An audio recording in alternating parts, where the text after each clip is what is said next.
Amigos, cuando Cristo iba a partir de esta tierra, les hizo una hermosa promesa a sus discípulos.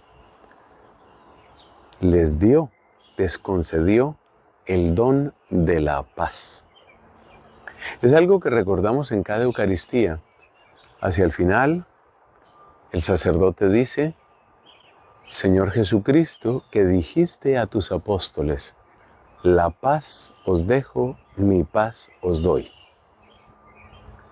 No tengas en cuenta nuestros pecados sino la fe de tu iglesia, y conforme a tu palabra, concédele la paz y la unidad.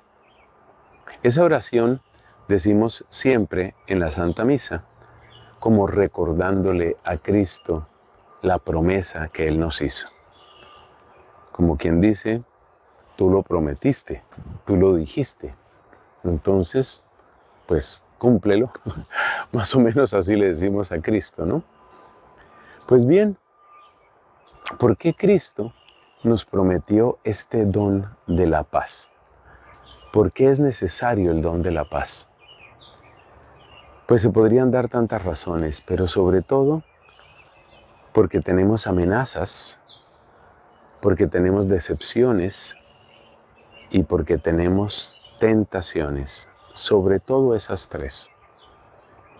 Amenazas, decepciones y tentaciones. Las amenazas tienen que ver con el miedo. Y no me digas que no sientes miedo, porque yo creo que todos padecemos distintas clases de miedo. En algunas personas puede ser el miedo a fracasar. Si no me meto en tal negocio, si no le caigo bien a tal jefe, si no entro en ese grupo, voy a fracasar. Hay un miedo al fracaso.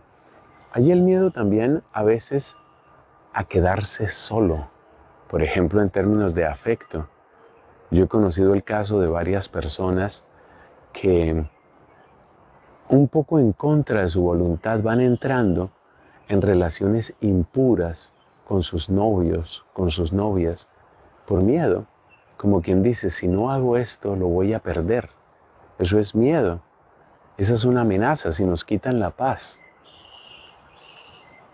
Hay otro enemigo de la paz, que son las decepciones, porque nos sacuden, porque turban nuestro corazón, porque nos llenan de indignación, de frustración, de tristeza. Cuando hemos intentado hacer el bien a alguien, cuando hemos tratado de ser buenos amigos, o cuando se suponía que teníamos un buen amigo y resulta que nos decepciona. Y eso también nos quita la paz, porque se convierte como en una rueda que sigue girando dentro de tu cabeza, una rueda. Y no es solo el tema de los amigos, muchas veces es el tema de la terrible decepción con ese novio, con esa novia, con ese esposo, con esa esposa. He conocido personas que 2, 3 y más años después de separarse siguen todavía con una rueda en su cabeza, no tienen paz. De alguna manera la discusión sigue, la persona sigue discutiendo. Ya no está ese esposo, pero aquella mujer sigue discutiendo con el fantasma de él, no tiene paz. Y también está el caso, por supuesto, de las tentaciones. Tentaciones, por ejemplo, en el orden del placer. Una persona está, digamos, más o menos tranquila, pero le aparece una tentación de un placer.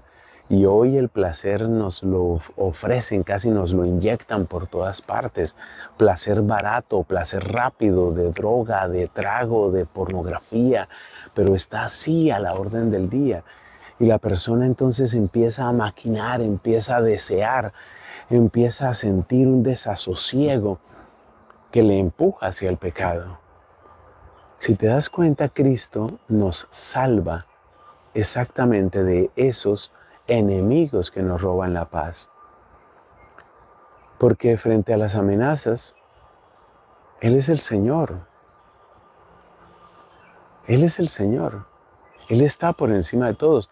Lo dice el mismo Cristo, el Hijo del Hombre está por encima de todos.